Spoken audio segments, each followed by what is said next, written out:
La première raison, c'est que mon co-auteur Eric Stéphanie et moi-même dirigeons un master qui s'appelle Création d'entreprises innovantes et management de projets innovants à l'IAE de Montpellier.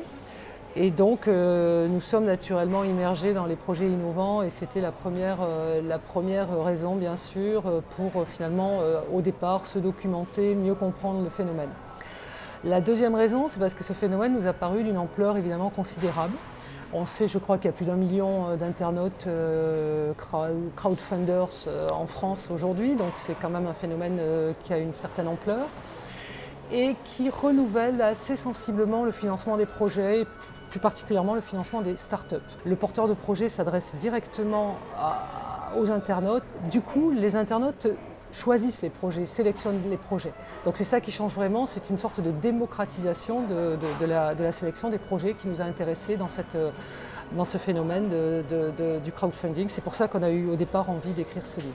En fait, il y a énormément d'enjeux. Il y a déjà des enjeux sectoriels, c'est-à-dire que le secteur est en train de se structurer, notamment après les évolutions réglementaires. Donc on a tous ces enjeux d'évolution du secteur. On a également des enjeux pour les plateformes. Alors ces enjeux sont liés aux précédents qui sont des enjeux de rentabilité, clairement. Les plateformes ne gagnent pas d'argent aujourd'hui, donc pour que le secteur continue à exister, il continuera à exister, mais on va nécessairement observer des restructurations dans le secteur. Aujourd'hui, c'est un secteur en croissance qui attire donc des nouveaux compétiteurs, mais il faut certainement une concentration des acteurs pour que le secteur prenne véritablement une dimension industrielle, on pourrait dire.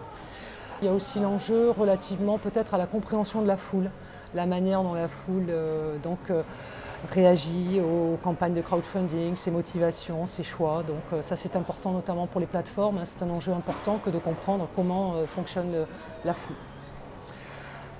Oui, alors évidemment, il y a encore beaucoup de questions à traiter et d'autant plus que finalement, on n'a pas suffisamment de recul pour répondre aux questions qu'on se pose sur le crowdfunding, sur la création de valeur générée par le crowdfunding, notamment dans l'equity par exemple, qui est la partie qui m'intéresse le plus.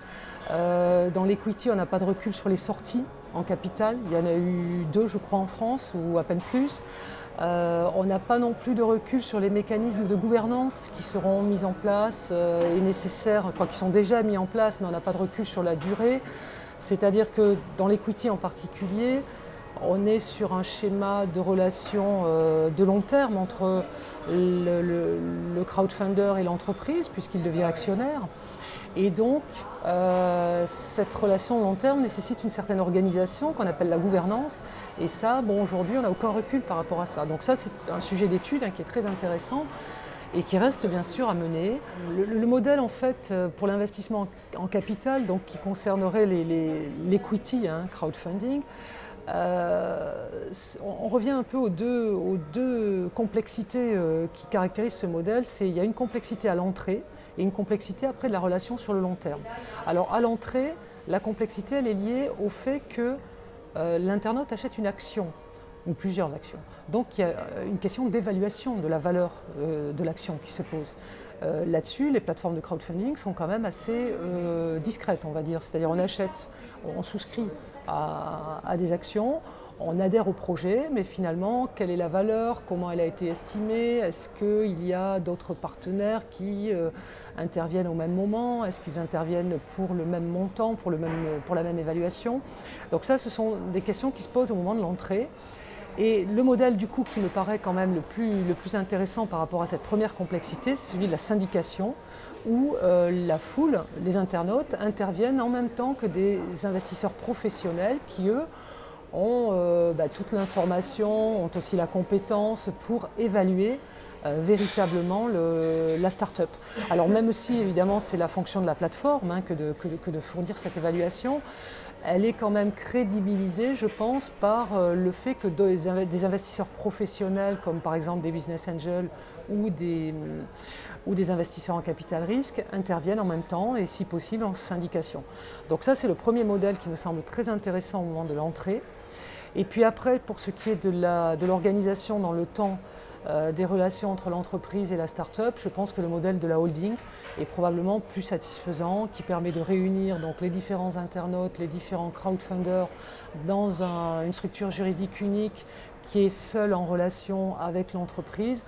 Je crois que c'est quand même une gestion de la relation qui est efficace pour tout le monde et aussi pour l'entreprise, parce qu'on imagine bien qu'une entreprise, une start-up qui doit gérer des milliers de petits actionnaires, c'est quand même assez compliqué pour elle. Oui, certainement. Certainement, en fait, on connaît bien les problèmes des... Alors PME, je ne sais pas, mais en tout cas start-up, oui, pour l'equity crowdfunding, pour le reward-based aussi. Pour des projets émergents, je crois que le crowdfunding peut être une solution.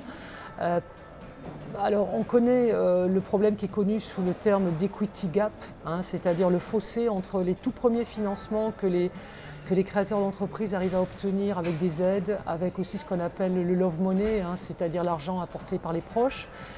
Et ensuite, il y a un fossé avant que les business angels et même les fonds de capital risque interviennent. Et ce fossé, aujourd'hui, on peut considérer que l'equity crowdfunding a pris cette place-là, pas seulement, mais a participé au comblement de ce fossé. Donc ça, c'est déjà quelque chose qui est vraiment, je pense, très bien pour les entreprises. Et puis je pense qu'avec la structuration du secteur, on aura différentes formes de crowdfunding, on l'a déjà, mais de manière encore plus marquée, avec différentes phases dans le développement des entreprises.